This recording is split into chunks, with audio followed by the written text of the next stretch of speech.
What's up, Elite Army? This is your kinda well, kinda toxic host, Sarah Rittendale, bringing you another episode of Wellish.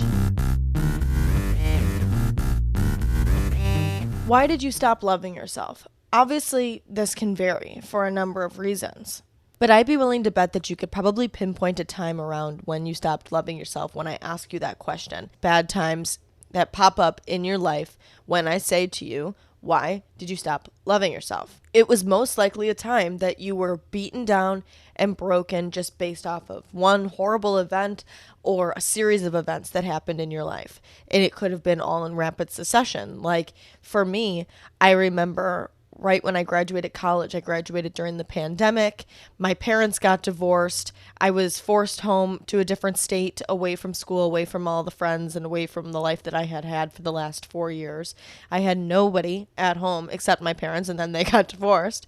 I moved into a new house, and nobody gives credit to how that big life change, it's not that it's bad, it's a cool, good thing, but it makes a difference. I got a new boyfriend.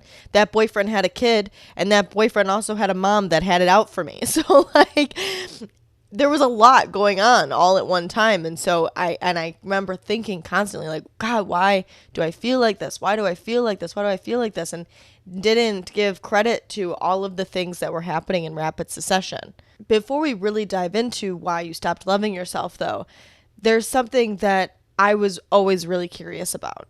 I wanted to know if we ever actually stopped loving ourselves. Was it something we actually lost and needed to regain? Was it something that we had as small children and lost it because we were beaten down by life over time? Or did we have to learn what self-love was the whole time? And what I've learned is that self-love isn't any different than any other kind of love that we've received in our lives, outside of the fact that it comes from inside of you instead of outside of you. We were born into this world a blank slate, and hopefully we started absorbing love from our families. Then as we continued to grow, we started to absorb love from people outside of our families, like friendships. We get even older and we meet a significant other, and we start absorbing love from the significant other. But because self-love comes from within and not on the outside, we never actually take the time to learn what that looks like or how to do it. Nothing triggers us to need to start doing that, except maybe a bad time in your life, except maybe once you've already been beaten down. But other than that, nothing actually triggers you to start loving yourself, like meeting your family and then just doing it does. You just absorb it, and then you learn that behavior and you extend it back. You start to feel that back. You understand through what they've taught you love is, what love is, and start to feel that way. And then you learn that with friends, because friends just show up in your life. And you meet at school on the playground, and you connect with certain people more than you connect with others, and you learn that love exists there, and something is happening to make that happen. You meet a significant other, they express their love for you, or even if you express your love for them, because at this point in your life you know what love is, something happened outside of yourself triggering you to experience that feeling of love. But because nothing is happening outside of yourself when it comes to self-love, nothing is triggering you to learn what self-love is. Then by the time stuff happens, we get beaten down, it feels like all love has been stripped from our lives. And we're left completely empty because we've never had to learn how to love ourselves, or potentially even been introduced to loving ourselves. Then society is like, you don't love yourself? What have you been doing this whole time? You need to do that. You should be loving yourself. And then suddenly you find yourself frantically trying to attain this thing that everybody says you should already have. You feel like there's something wrong with you because you don't love yourself, but you like yourself enough. So you're like, nah, I think I like myself. I think I love myself. It's fine. It's when something is wrong, shit's going wrong in your life, and you, because you are a person living in our society that is constantly having self-love spit at them every 4 seconds, knows what it is. And again, like we talked about yesterday, at face value, it's pretty simple to understand.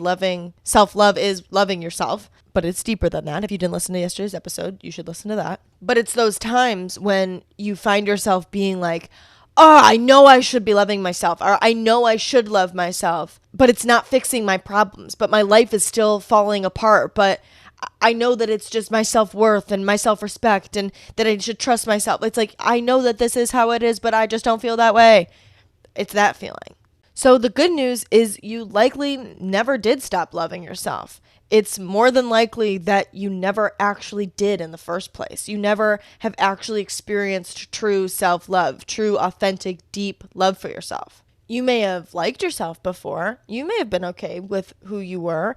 Maybe you reminisce on a time that you didn't think so badly of yourself, that you weren't so self-critical, that you didn't hate yourself as much as you do now. But that doesn't mean that you truly, deeply, authentically loved yourself in those times. It just meant that you were neutral, or you were okay with yourself, or enough bad shit hadn't happened in your life to make you question your love for yourself. If you did love yourself, if you do think at one time you did authentically feel that way though, that's great, because you know then that it exists. You have the power that so many people don't have, because when you don't know something exists, when you don't see it with your own eyes, when you can't absorb it and look at it and believe it because it's right in front of you, it's harder to feel that it's actually possible for you to make that happen. But if you've made that happen, and it takes listening to a podcast or whatever else, reading a book, listening to social media to convince you that it's real and it's out there. But if you've already had it, you know that it exists and you know that you can attain it again. You did it once, but you know that it takes effort and it takes practice and it takes time to get to that point. But if you think that it's possible that you never truly did love yourself, we can let that pressure go. And let that time that we pictured in our heads at the beginning of this episode go. And we can stop associating that time with the sole reason that we stopped loving ourselves and being even more angry at that situation because of the way that it made us lose ourselves. And we can just see it for what it is, as a horrible, fucked up event or series of events that happened in your life. We can look at it as the time that caused you to be at your lowest. Because even if that hadn't happened to you, you would still need to learn how to love yourself. If you're still in that low place, it just might take more time. Not more effort, which is what I feel a lot of self-love leads us to believe. Be gentle with yourself, because that in itself is self-love. You don't need to put in this extraneous amount of effort when you're already at a low place. But that it just will take more time for you to truly gain the full capacity of how much you could love yourself.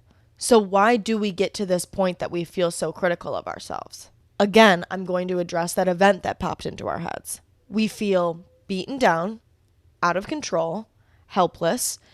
Maybe we've lost self-trust, self-respect, self-worth.